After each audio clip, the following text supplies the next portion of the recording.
Welcome back to Thinking Critical. This is Wes. Obviously, here on the channel, we covered the Comic-Con at Home fiasco that happened not that long ago. I talked with Perch kind of lessons learned and what DC is going to need to do for their upcoming virtual convention, DC FanDome. We're just a couple of days out, and we've had huge changes to the lineup. They've changed the schedule. They've kind of split the event in half. And here to talk with me about this is the High Sparrow himself. We're getting a double dose of his pimping right here on Thinking Critical this week. Aaron Sparrow, how you doing? Pretty good. How you doing, Wes? I am doing excellent. I do want to say this before we get into all the details. If you haven't subscribed to Thinking Critical yet, what are you waiting for? Now's the time. Hit the bell for notifications. Give us a thumbs up if you enjoy this video.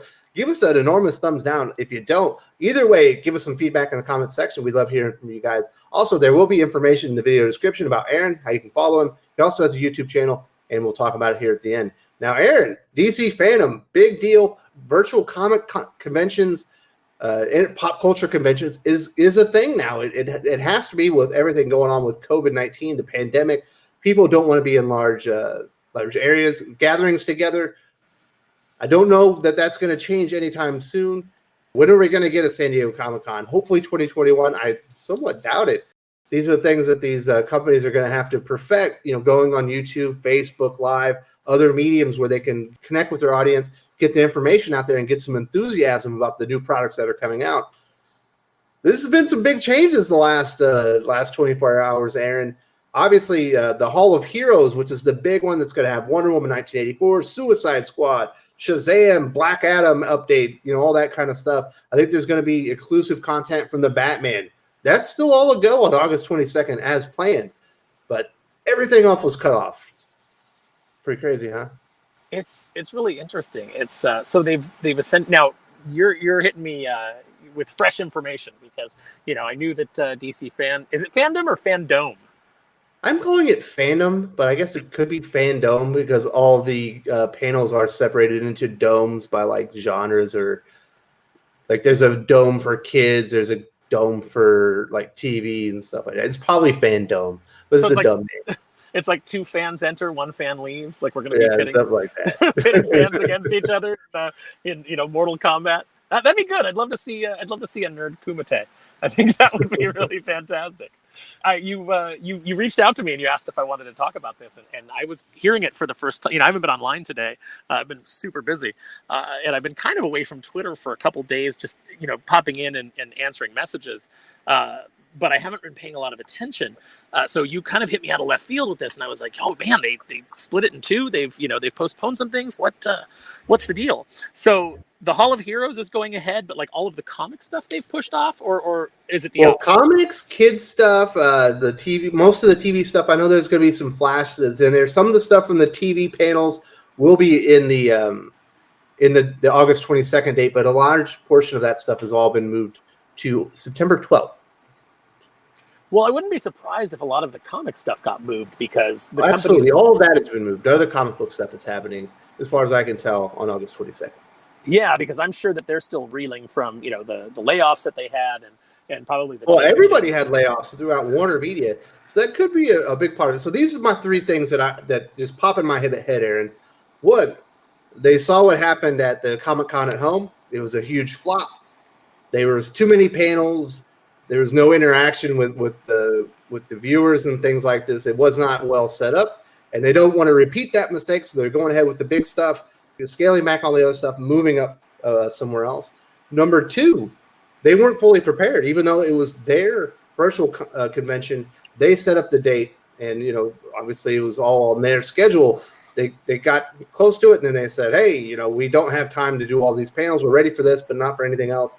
Let's postpone that. I don't find that one very likely. And the third option, of course, could be there's so many changes going on right now. Maybe they're not all done, or they're not fully prepared, and they haven't reacted to all of them, and the panels just aren't prepared because they are not correct in accordance with the new slate for DC's TV streaming, kid shows and comics. Well, I was, you may not know this about me, but I was actually I was part of San Diego Comic-Con's committee for over 20 years. And I can tell you, there was never any doubt in my mind that the Comic-Con at home was going to be a complete flop. This is not an organization that is run by people who are hip and media savvy. And, Comic-Con itself has no real branding. It's San Diego Comic-Con. No matter how hard they try to make it Comic-Con International, everybody thinks of it as San Diego Comic-Con. And, every year, every couple of years, there's the rumor that they're going to leave and they're going to go to Vegas or they're going to go to Anaheim. Let me tell you something. That is all a bluff to wring more concessions out of the city of San Diego. They have no intention of leaving. Most of the volunteers and the staff lives in San Diego. It would cost them so much more to move the show and to have all of their staff and everything put up in hotels as opposed to the ones that live locally just coming in to do the show. So it's all a bluff. And if they did move out, or if the city of San Diego ever called them on the bluff and said, you know what, why don't you get out of here? A show like Reed Pop would move in and they would take over the convention center and they would run it in the month of July the exact same way. And for most people, nothing would change, except the only difference would be that they would have to go to a different website to buy tickets. So it was never a doubt in my mind that San Diego, that Comic-Con at home was going to flop horribly.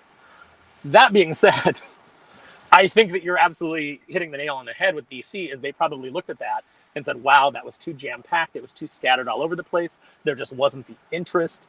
We need to pare down our event to just really come out of the gate with, our heavy hitters, whatever our strongest, presentations are. That's what we need so we can try and draw some numbers if we're going to do this. So I think that that's probably the very first part.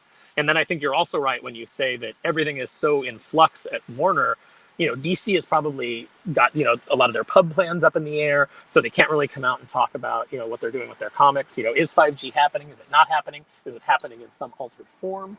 We don't know. So, they probably need some more time to deal with that. Also, they probably want a little bit of distance from the layoffs, because if they do have any kind of fan interaction, obviously a lot of questions are going to be about that. And that's not really the best foot that you want to put forward from a PR standpoint. So I think that there's probably a lot of those factors in play in this decision. It does create at least when you look at it, you're like, wow, 3 or 4 days before their big virtual convention, they're just cutting it, a large portion of it and moving it to a later date. It feels like, it wasn't planned well, or maybe there's something wrong, within Warner Media for DC properties. So it could all make sense, but it certainly, it provides more fuel to the fire that maybe everything is being blown up right now. Yeah, but I mean, that'll happen on Twitter. That'll happen on YouTube. There'll be a lot of speculation. There'll be people like you and I talking about it. But as far as, your general public that might tune in, they're not really going to know about all the drama behind the scenes. Maybe they heard that there were, some layoffs. Maybe they heard that there were some, corporate shakeups. I don't think that's, really surprising to anybody in, as they say, these troubling times. Obviously there's going to be layoffs and there's going to be, cost cutting from corporations. So I don't know with your general public that they really see it as that big of a red flag. But, as far as the fandom goes, obviously, those of us that are dialed in, we have all those questions, and we're going to be the ones that show up, and we're going to be the ones that are interacting. So, they probably want a little bit of distance to get some more PR, work done in between, to present some new things and try and put some things out there that people will be excited about, to kind of maybe take the edge off of all the layoffs and all of the shakeups. So, but Joe Q Public, who's just excited about going to see Wonder Woman because they saw the first one and they liked it, and maybe they hear that there's a DC FanDome and they tune in. They're not going to know about any of that. So, but the question is, how many of those, normies are going to even know about DC FanDome and tune in? That's a very good question. I do want to say this. Hopefully they have learned from Comic-Con at Home's mistake. Not having comments enabled on YouTube panels, like videos, is one of the dumbest things I've ever heard of in my life. It almost makes the viewers think that you don't care or appreciate their feedback on your product. Also, no interactivity whatsoever between the panels and the audience. Like they didn't even do them as premieres where you could talk to a couple of panel members as you're watching whatever the content was that was produced in you're watching real time. It was a very bad mistake. But the biggest mistake probably was really the only thing at Comic-Con at Home that had anything new was the New Mutants panel. And they showed, I think, the opening scene of the movie, which had never been seen before. Shockingly, surprisingly, that panel, despite being a movie that most people probably think is going to be a dud, has been pushed back several times. Certainly not the biggest project that they were talking about at Comic-Con at Home. Had the most views because it was the only one that really had exclusive content. DC FanDome is not making that mistake. They've already said they're going to have first ever scenes from the Batman movie. They are going to be announcing the Snyder Cut title of the movie. Whatever Zack Snyder's Justice League title is will be confirmed by Zack Snyder himself at that. So that brings people into that panel. Obviously, the Wonder Woman 1984 probably going to have some exclusive content there as well. The Black Adam panel, we know The Rock's associated with it. We don't know a lot else about it. Maybe they'll be having some exclusive announcements as far as casting and things of that nature. Maybe they'll have a release date. You know what I'm saying? So it does feel like they are bringing new information that has not been leaked yet. Yeah, if they're bringing new information and they're going to have some interactivity, then that I think they're already way ahead of Comic-Con at Home as far as, having the chance to do something that'll end up being successful, or at least, moderately successful, depending on what their expectations are. If you can't interact, what is the point? Like, if I can't go to a Comic-Con at Home panel and, watch these people talk about their project and ask questions or interact with them in any way, then why do I need to watch it? Why do I need to watch it live? I can just catch it at any time. I can just play it in the background while I'm washing dishes. Or you can come to Thinking Critical YouTube and you can have a couple of schlubs, one of my guests, and we'll break down the panel and have some opinions about it that you can actually listen to. Yeah, and then you can interact and they will actually comment back to you in the when you leave your comment. So, and I think that is where, just a larger picture, even beyond comics and Comic-Cons at Home and all of that sort of thing.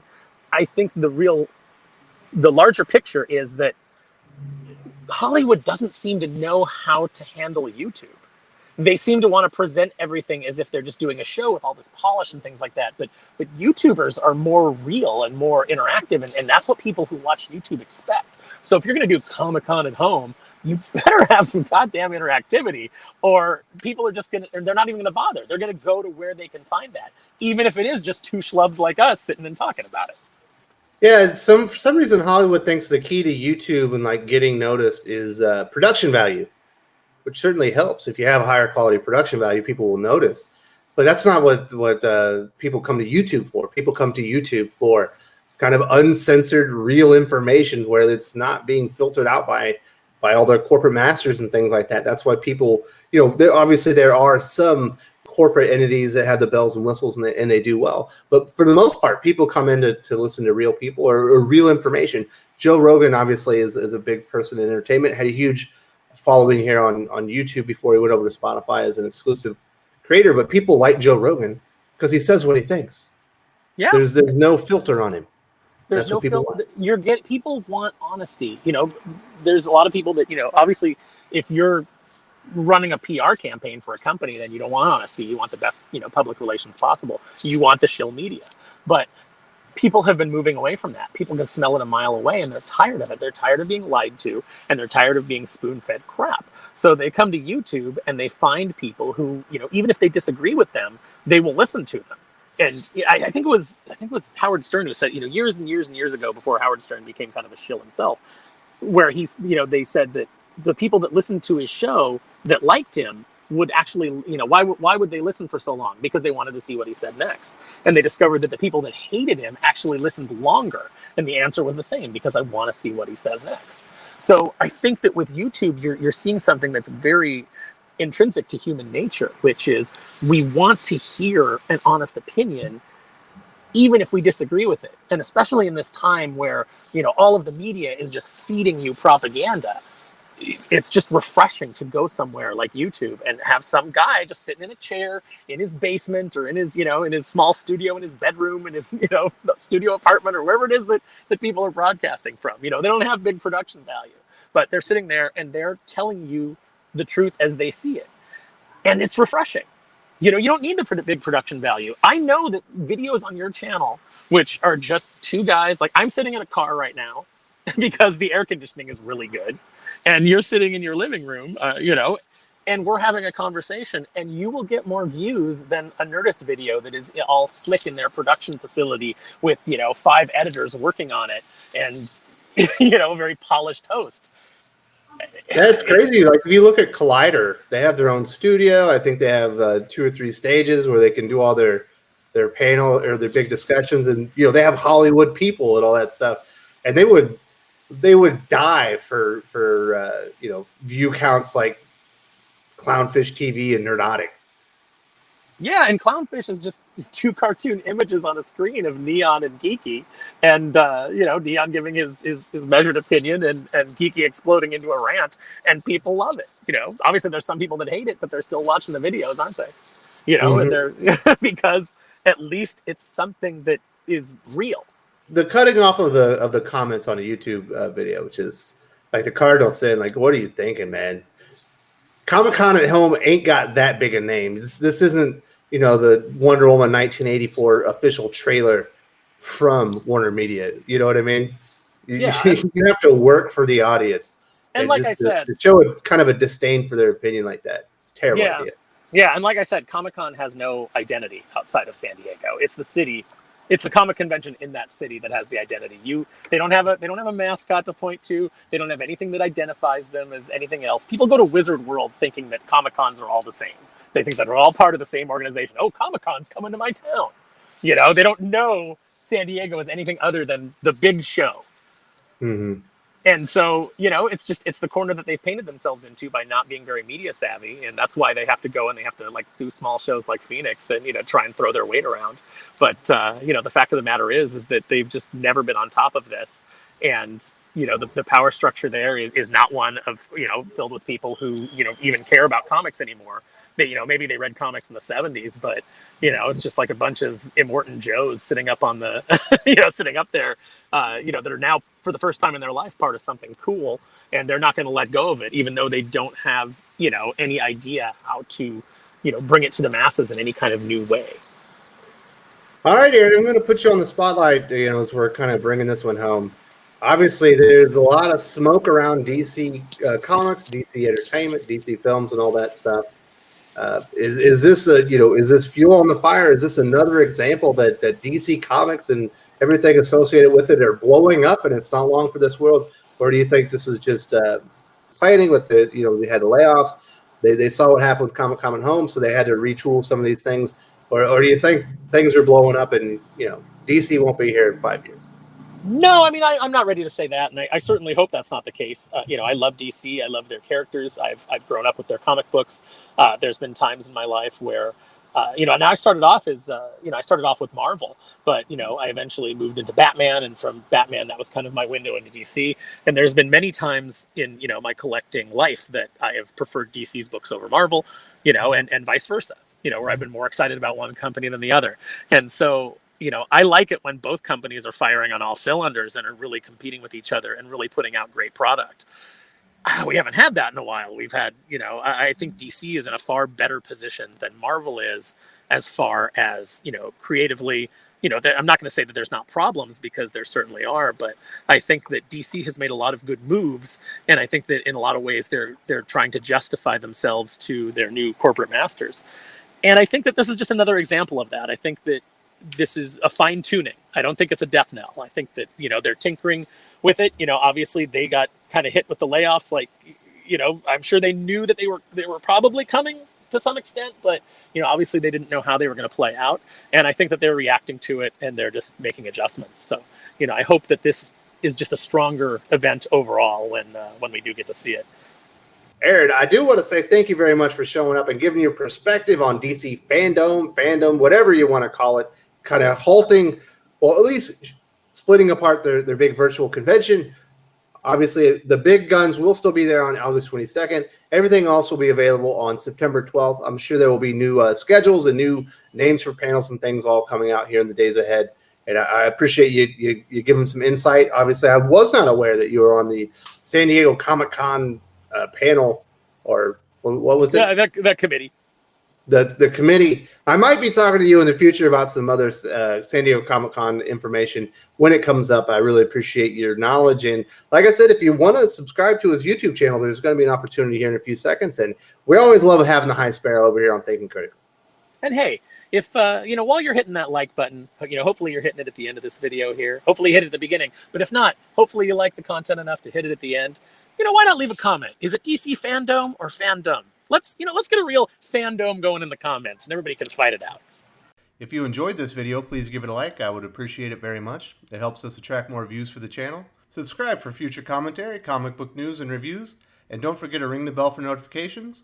If you want to talk comics, movies, and much, much more, you can follow me on Twitter at Wes_from_TC. With that, Salamat Po, and I'm out.